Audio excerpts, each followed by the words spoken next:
algumas pessoas gostam de querer fazer essa análise de que se o Jair tivesse sido minimamente... Eu acho que esse é um se até de certa maneira impossível de você cogitar, porque a gente não está falando de uma pessoa normal, a gente está falando de uma pessoa que tem ideias fascistas. E um fascista não vai ter esse tipo de pensamento de deixa eu fazer aqui uma coisa minimamente humana, sabe? Acho que a gente perdeu, inclusive, acho que pelo tempo também, decorreu, né? Passou, gerações passaram, quem viveu já não estava mais ali, e aí você começa a ter essa amenização, né? Dos efeitos do que não, será que o bicho é tão feio assim? E eu gosto de dizer que a gente, até nisso, o Brasil é sui generis, né? Porque o nosso fascismo brasileiro, ele não se juntou com a burguesia, ele queria exterminar a burguesia junto. Então é um negócio tão surreal aqui no Brasil, que a gente teve pessoas como o Dória, como o Alckmin, como a Luísa Trajano, como o próprio Alexandre de Moraes, colocado como inimigos comunistas declarados, sendo que essas pessoas estão completamente longe de serem pessoas minimamente de direita, né? É aquelas pessoas que, se puxasse um pouquinho, talvez embarcassem de vez lá. E essas pessoas, a gente volta de novo a essa questão da sinépsia, né? São ineptos, porque nem nisso eles souberam fazer, né? De se aliar à burguesia para poder conseguir, porque a gente sabe que a burguesia, como o pessoal sempre diz, eles estão sempre ali no cio, no prontinho para ir lá, junto, e se aliar e dar os bracinhos e dar mandadas. E aqui não. Aqui o nosso fascismo brasileiro decidiu não só atrelar-los todos, colocar eles todos, jogar eles pro lado do muro, bem longe, para o campo da extrema esquerda, porque nem assim, que eles digam assim, e eu detesto esse nome, tá? Eu já fiz até um vídeo a respeito disso, que eu detesto esse nome, extrema esquerda, porque eu acho que não define o que é a nossa esquerda, né? Nossa esquerda é a esquerda radical, porque vem da raiz e tal. Mas eu falo extrema esquerda porque, assim, porque você colocou pessoas que não são do nosso campo. Minimamente, essas pessoas não são do nosso campo. Essas pessoas dificilmente conseguem, no máximo, flertar com a social-democracia, e eu acho que ainda assim muito, muito raso, sabe? Muito de... mais pensando na questão da mão de obra e, sei lá, não sei nem se é alguma coisa tipo humanitária. Mas você foi colocando todas essas pessoas e elas se tornaram inimigas declaradas, inimigas mesmo, aquele inimigo que você precisa exterminar. E com certeza isso é um fator primordial para que o golpe não tenha dado certo. O golpe em 2023 não deu certo por isso. O golpe em 2023 não foi por conta de altruísmo de ninguém, ou porque...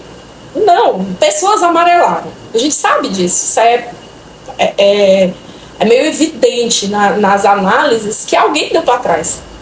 Quem era para ter ido no barquinho não foi, né? A polícia estava lá, a polícia estava pronta, a polícia militar estava pronta, os doidinhos de bairro todos, a militância deles estava pronta. Alguém deu para trás nessa junção aí que precisava para que o golpe tivesse dado certo. E o fator que a gente vê que foi sui generis no Brasil é exatamente isso, que a própria burguesia virou inimiga, a inimiga deles, e ainda não só como inimiga, mas também taxada de esquerda. O povo chamava o Dória de comunista, gente. Eu não consigo me conformar com esse tipo de coisa. Então, tu entende também nesse caráter que essa diferença, ou tu incluiria mais fatores para que a gente tivesse passado por... Porque não foi só a pandemia, não foi só o fato ele estava com a máquina na mão, né? Não foi só isso. né? A frente ampla também não aconteceu e não conseguiu juntar esse tanto de gente. Não é porque ele era uma pessoa que não conseguia fazer aliados. Não, é porque ele colocou todas essas pessoas.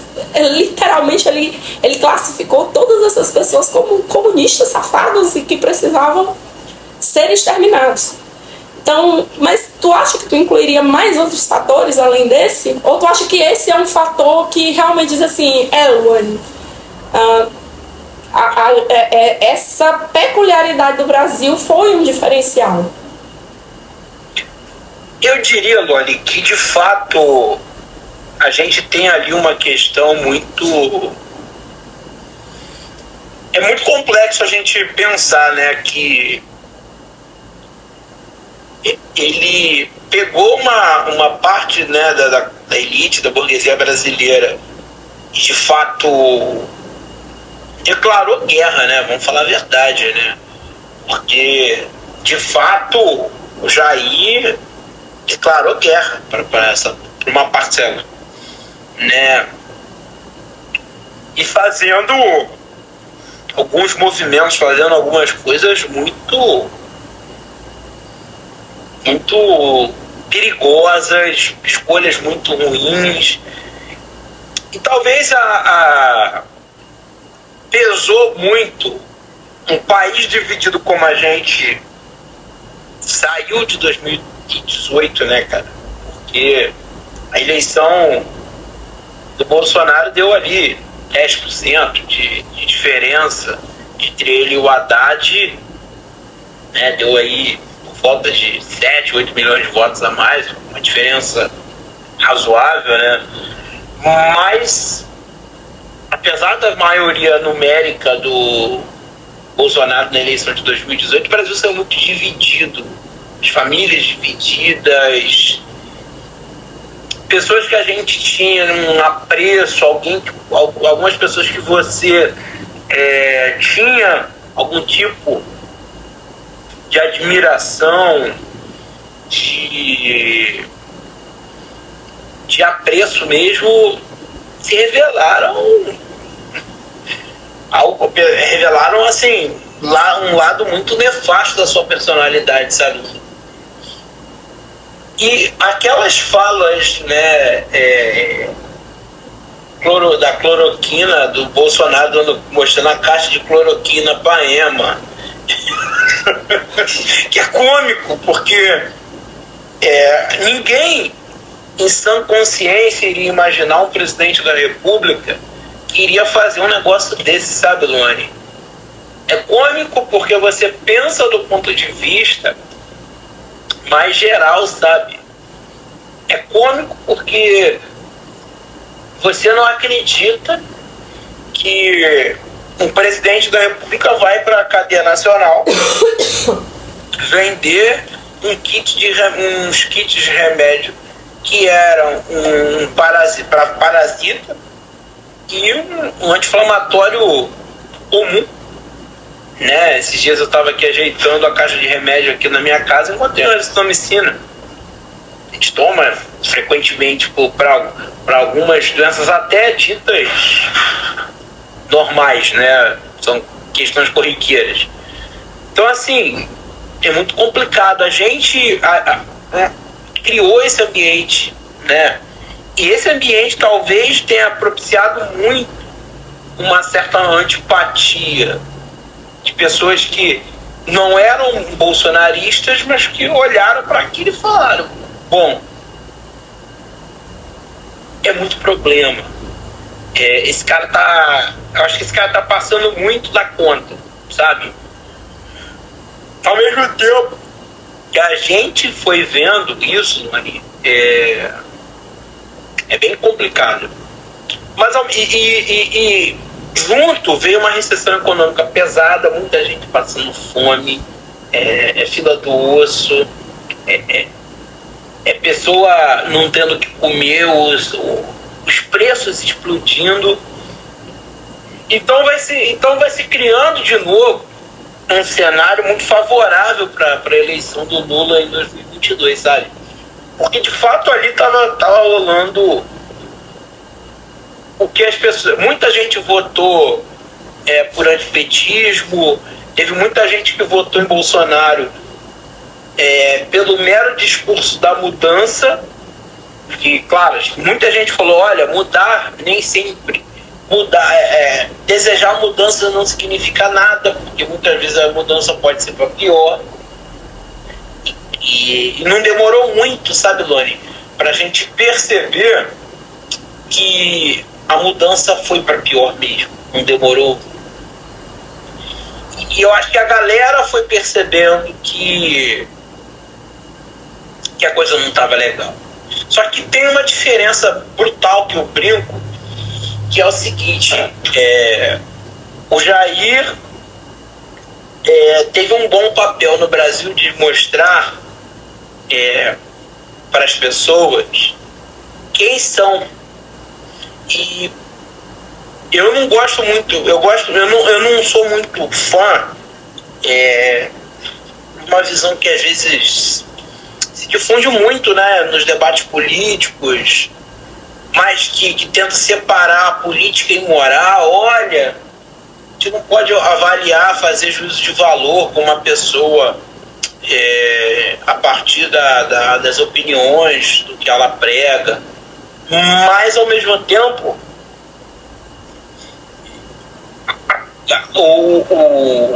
a desumanidade, as coisas foram tão bizarras durante o governo do Jair que começa essa fronteira do que é moral, do que é aceitável, começa a ficar meio borrada, sabe? E a gente começa a pensar, pô, é sério mesmo que essa galera tá pensando nisso, né? Eu acho que entra naquela questão assim, você não deve julgar moralmente uma pessoa pelo fato dela pensar diferente. Porém, há um limite da tolerância. E o limite da tolerância é quando aquelas pessoas, a moral delas exige o extermínio do outro. Não, pois é. E para além disso, né, Luana, a gente de fato tem isso, e a gente aqui no Brasil começou a perceber um determinado padrão de atuação para algumas pessoas, né? E a gente vai vendo que alguns grupos tendiam mais a aderir ao bolsonarismo, né? Como foi o caso das igrejas evangélicas, sabe? Determinados grupos que começaram a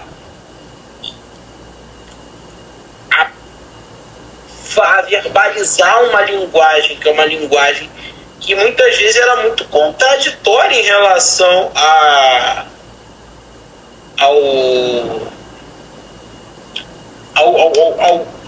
ao geral, sabe? E numa contradição muito grande com o que se pregava no ambiente público, o que se pregava no ambiente público, o que as religiões, determinados pensamentos eram pregados, aquilo estava completamente fora da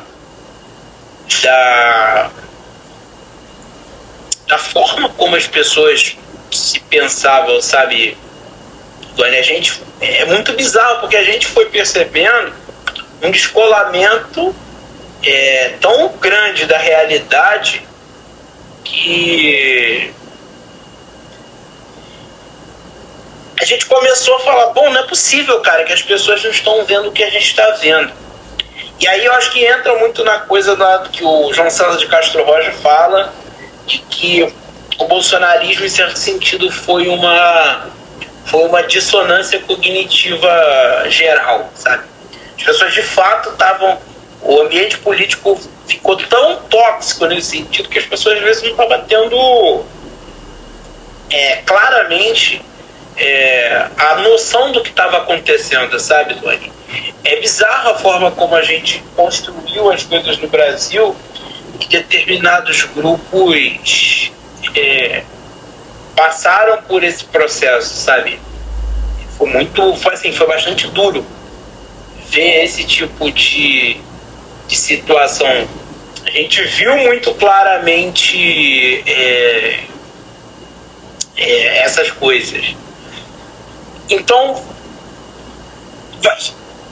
a gente passou por um processo muito grande de sensibilização, pandemia, a gente viu muita gente morrer. Eu não sei, tirando contextos de guerra e tal, se outras pessoas, né, o quanto essa coisa das mortes frequentes, as mortes aos milhares, uma pessoa que, sei lá, que viveu ali entre, sei lá, os anos entre 45 e 2019, ela não viu nenhuma grande situação de tantas mortes e esse cenário da morte tão próximo, né? As pessoas não tirando guerras e situações muito específicas, as pessoas teriam um velório, teriam todo um processo funeral e tal. Do luto. E hoje o próprio em dia, processo, né, do luto, né? A questão, processo de um processamento do luto, e muita gente não teve isso, né? Teve, por exemplo, tem o caso de uma ex-aluna minha, não falo o nome dela, mas esses dias eu encontrei com ela e tal, conversando. Aí ela falando que ela vai casar agora,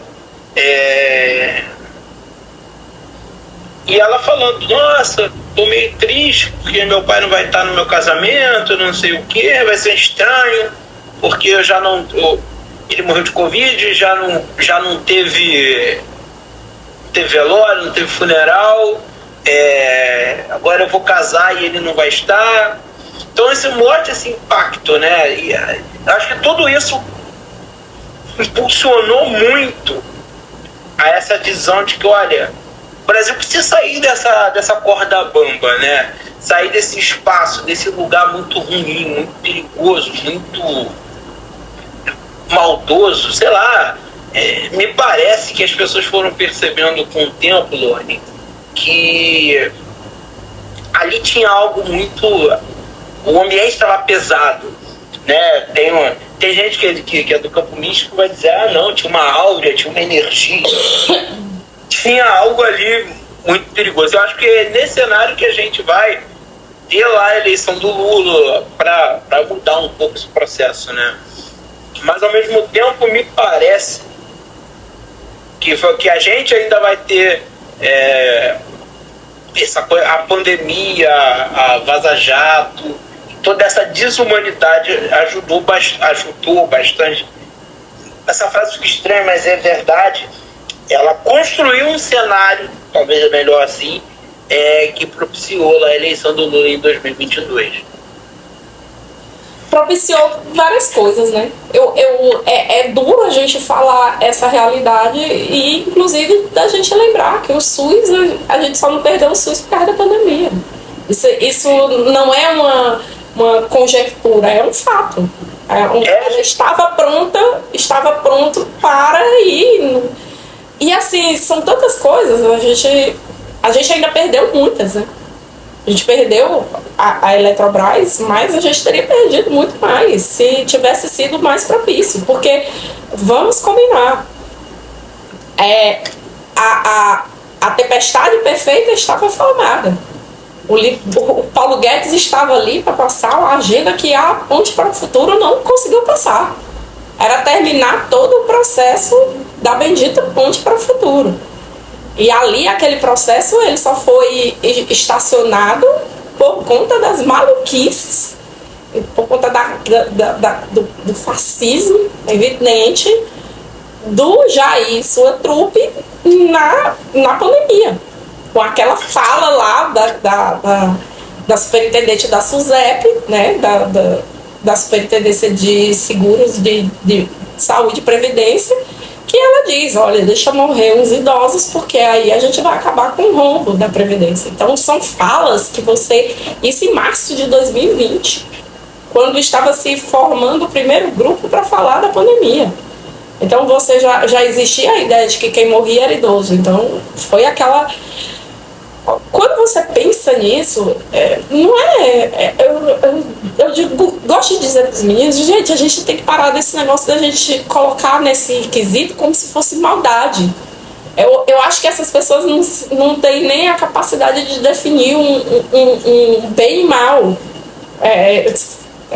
São um sentimento, é um outro patamar de coisa. Eu acho que as pessoas não conseguem entender que para um fascista aquilo ali é completamente natural. É naturalizado. É uma conta de soma 2. Olha, vai morrer, eu vou conseguir economizar e a gente não vai ter problema. Para eles é uma coisa tão simples que a gente fica abismado. De uma... Às vezes... a gente às vezes fica muito perdido, né? A gente acaba muito nessa visão binária, né? Do bem e mal, da maldade e tal. Mas, de fato, a gente passou... vamos falar a verdade, a gente passou por maus bocados, né? E as coisas foram sérias. E isso leva, por exemplo, a uma imagem, né? Quando vem a eleição, aquela situação. O primeiro turno, eu estava num churrasco na casa de uma amiga, de uma amiga não, de amigos, na verdade, né? Não era um amigo só.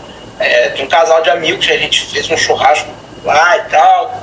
Vai ganhar, e quando vem aquela situação, Lula ganha a eleição, ainda no primeiro turno, mas muito apertado, vem um sentimento assim meio de... Parece que a gente não conseguiu fazer as pessoas acordarem o suficiente, né? Esse sentimento de, meu Deus, parece que as pessoas não estão enxergando. Não, e eu brinco, Luane, que eu senti algo... Eu acordei no dia seguinte, eu dormi lá na casa deles e tal. Quando eu acordei de manhã, parecia que eu tava... Tinha um sentimento de derrota, assim... Aquela ressaca moral. Tinha uma ressaca bizarra. Como se a gente tivesse batido na bola, que bate na trave e não entra. E foi bem assim. E quando vem o segundo turno, aí a gente vai, os primeiros dados, a gente tá lá na casa dessa amiga, depois a gente foi para outro lugar. E aí a gente vai vendo aqui, aí cai um pouquinho, e eu, historiador, mas sei analisar um pouquinho de gráfico, tinha um amigo meu engenheiro do lado, falou, olha, vamos ganhar, vai ser apertado. Aí passa, Lula passa, a gente começa, e quando sai o resultado oficial, eu estava na casa de um colega, professor de matemática, eu fiquei assim, uns 40 minutos fora, lá, tava o pessoal lá da farra e eu lá chorando, porque de fato eu acho que ali a gente vai percebendo o contexto, que era um sentimento era um sentimento brutal de alívio, porque a gente não talvez a gente estivesse ali diante de um quadro tão brutal, Luane, de opressão, que às vezes a gente não tem nem muito claro do que a gente se livrou. A gente sabia, e eu acho que a gente sabe ainda, que a gente se livrou de algo muito pesado, mas o que o Brasil se livrou de fato, eu acho que a gente nunca vai ter a real certeza. Uhum. Porque a gente está falando de um governo que foi extremamente duro, muita gente morreu, muita gente saiu da pandemia, saiu do governo muito machucado emocionalmente. Eu sou um deles, né? Eu faço tratamento para ansiedade generalizada até hoje. Talvez tenha sido um combo Jair mais pandemia que me deixou esse tratamento que drena recursos até hoje. Eu faço tratamento, faço terapia, uso antidepressivo e tal. tratando essa ansiedade que nasceu lá, né, ou se intensificou lá talvez. E assim, bem complicado, sabe, Luane? A gente viveu alguns períodos muito duros. E 8 de janeiro, né, que foi o período posterior, acho que mostrou um pouco do que a gente estava se livrando, porque de fato a gente ainda não sabe o que seria de nós se aquele golpe tivesse dado certo, sabe? Eu acho que a gente ainda está muito cedo, considerando 2 anos e 8 meses por aí. Do ponto de vista histórico, domingo foi de manhã, historicamente foi de manhã, né? E a gente está no final da tarde. A gente ainda não sabe 100% o que seria desse país se aquilo tivesse prosperado, né? A gente ainda não sabe e a gente não tem a total certeza do que seria aquilo. Falando em momentos históricos, né? A gente, eu gosto de brincar que eu acho que a gente ainda não chegou nem nos segundos ainda, né, da história.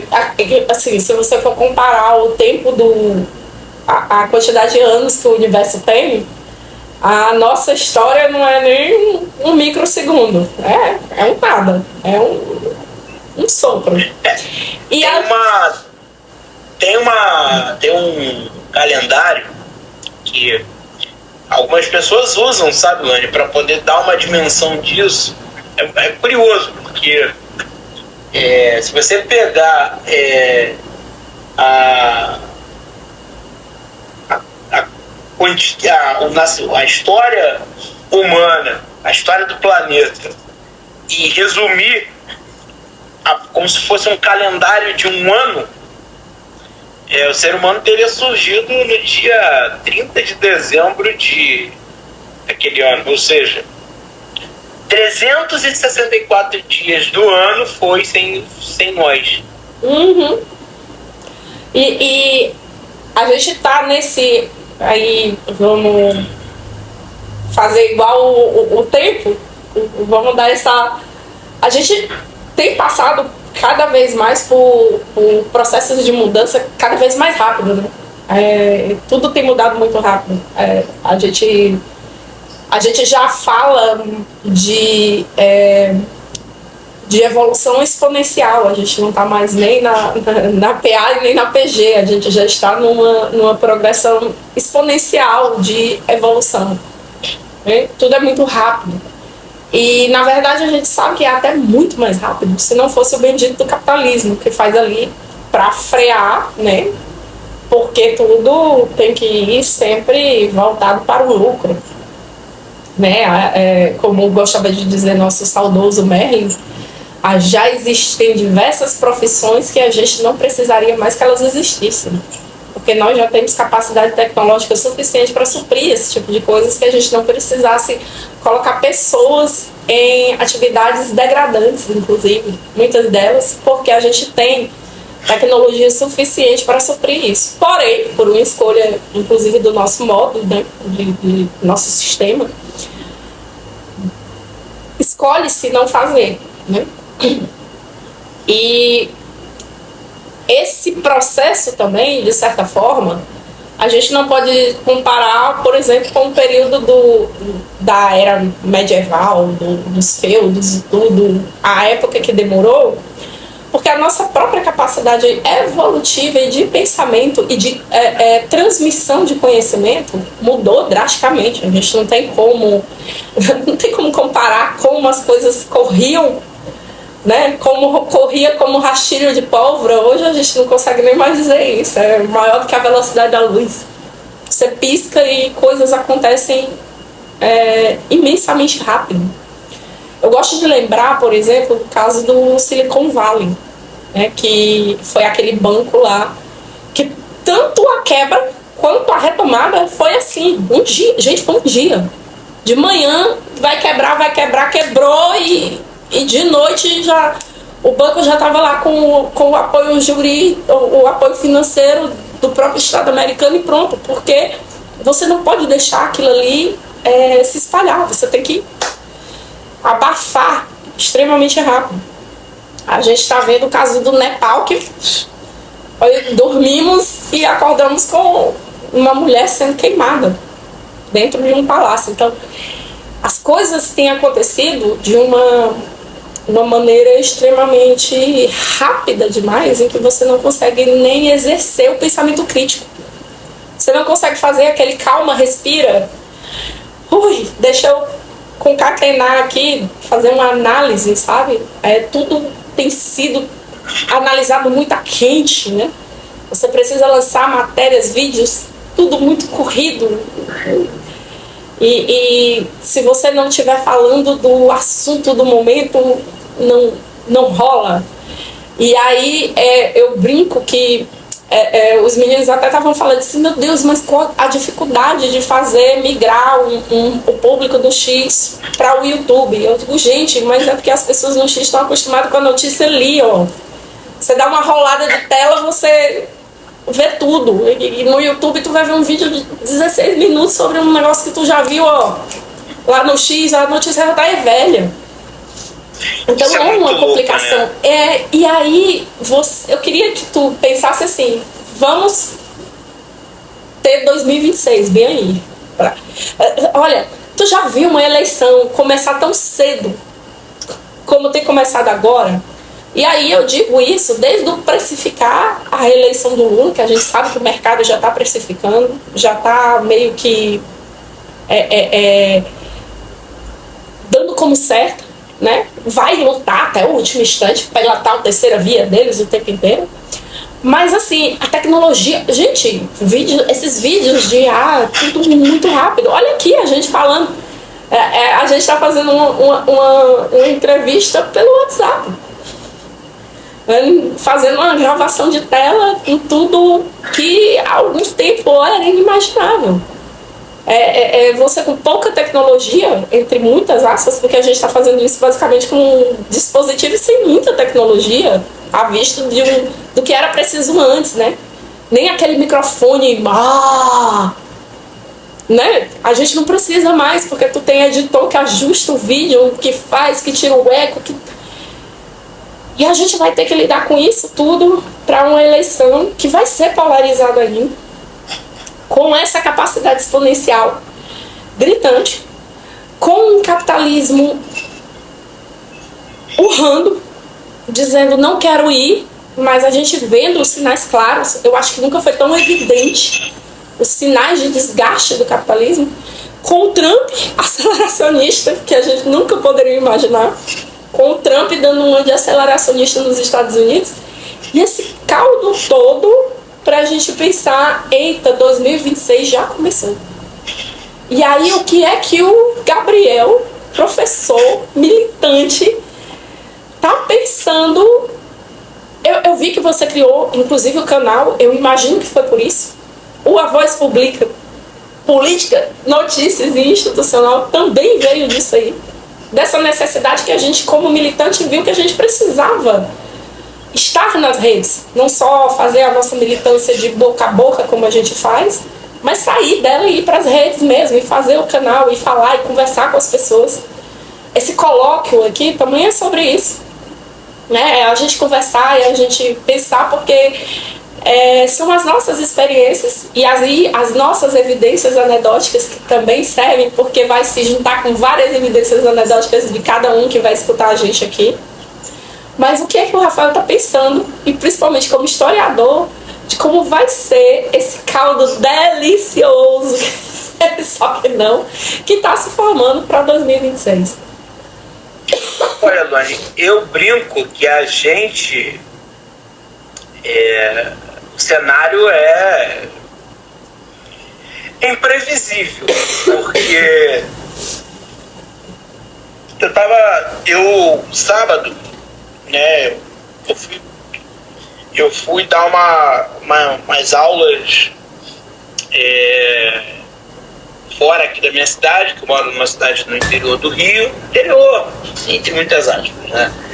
E região dos lagos do Rio de Janeiro não dá mais para chamar isso de interior de jeito nenhum. A gente está a 1h20, a gente está a 1h20 do Rio de Janeiro, não dá para chamar isso de interior nem a pau. Então, interior foi em outro tempo. Hoje chamar região dos lagos do Rio do interior é meio contraditório. Até porque, pensando em deslocamento, às vezes eu chego no Rio mais rápido do que ir embora, por exemplo, em Campo Grande, Santa Cruz, que é dentro da cidade do Rio, mas é outra história. Mas, ao mesmo tempo, Luane, eu tenho olhado para... Essa eleição, ela é imprevisível, porque há 3 meses atrás, eu estava lembrando isso, conversando com uma amiga no sábado, lá na...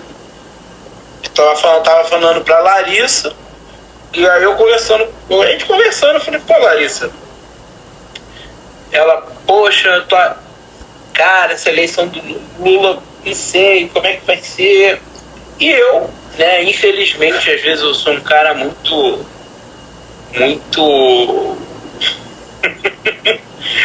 infelizmente eu sou um cara que às vezes eu sou muito otimista com as coisas, e infelizmente ser otimista muitas vezes não é legal, mas enfim, não, vai dar, gente.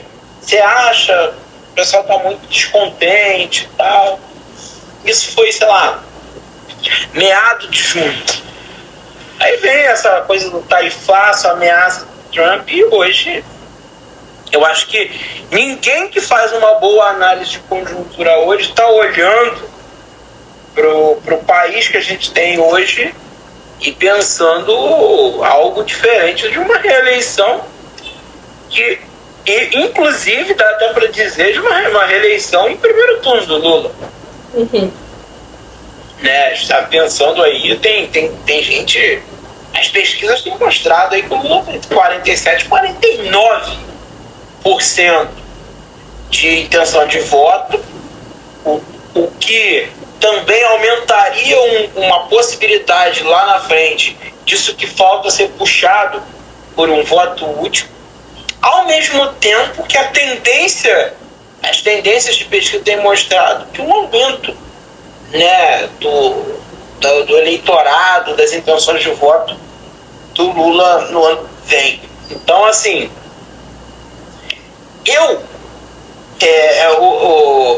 um dos grandes historiadores que existiu no século XX é um cara chamado Eric Hobsbawm.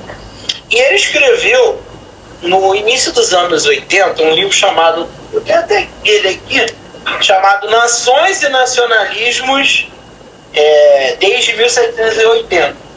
Nesse livro do Eric Hobsbawm, ele dizia que havia uma tendência, dos nacionalismos desaparecerem. Ele está ali analisando isso no texto, se eu não me engano, o livro ele descreve em 1979, por aí.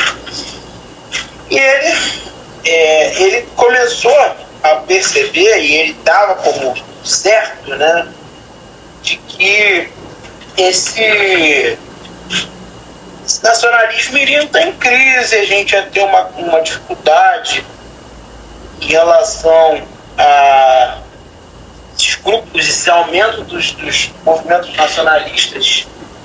Não iríamos ter tantos movimentos nacionalistas assim, mas vem o fim da União Soviética, vem os períodos posteriores e mostrou que a tese dele era completamente furada. Talvez a gente esteja em 2025 no momento de maior explosão do nacionalismo desde o início do século XX. E ele errou o prognóstico. Então, quer dizer, os historiadores não são bons profetas, né? Os historiadores são bons analistas do ponto de vista do passado, claro, é o que a gente faz. São bons analistas do presente, né? Conseguem tirar boas lições, debates presente, mas falar de futuro pro historiador às vezes é uma situação meio difícil, para não dizer impossível, né? E eu brinco que os historiadores mais recentes têm sido também os historiadores que têm ganhado visibilidade, também têm prestado alguns serviços para o nosso ofício. Mas a gente pode entrar nisso numa próxima pergunta. No próximo com certeza, essa daí vem, eu já sei até o spoiler, né? É um tal de um web comunismo. Pois é. Tem a ver com isso, com o web comunismo, tem a ver com essa coisa que eu acho que falta os historiadores ainda se questionarem, que é um pouco, Luane,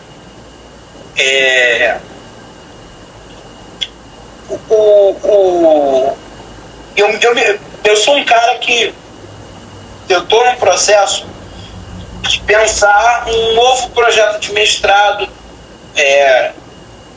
para um futuro próximo, ano que vem provavelmente, né? De vez em quando eu me pego pensando a respeito sobre qual é a imagem que nós historiadores estamos dando para o público em geral, sabe? Porque hoje, no senso comum, o historiador é mentiroso, é um cara descomprometido com uma verdade,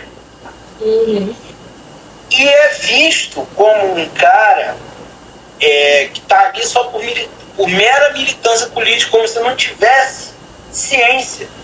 Você que está me vendo aí no vídeo de vocês, eu tenho aqui atrás, parte desse cenário que vocês estão vendo, eu tenho aqui 1000 livros. Então, assim, você está falando de alguém que, para fazer o que faz, acumulou dezenas, centenas de livros, né? Centenas de horas de leituras. Horas e horas de leitura, e é difícil a gente olhar, Luane, para um processo como esse e ficar marcado para nós, né, como mentirosos, sabe? Porque mentira a gente não precisa estudar, né? Eu não preciso ter milhares de horas de leitura quando eu tenho, né? Milhares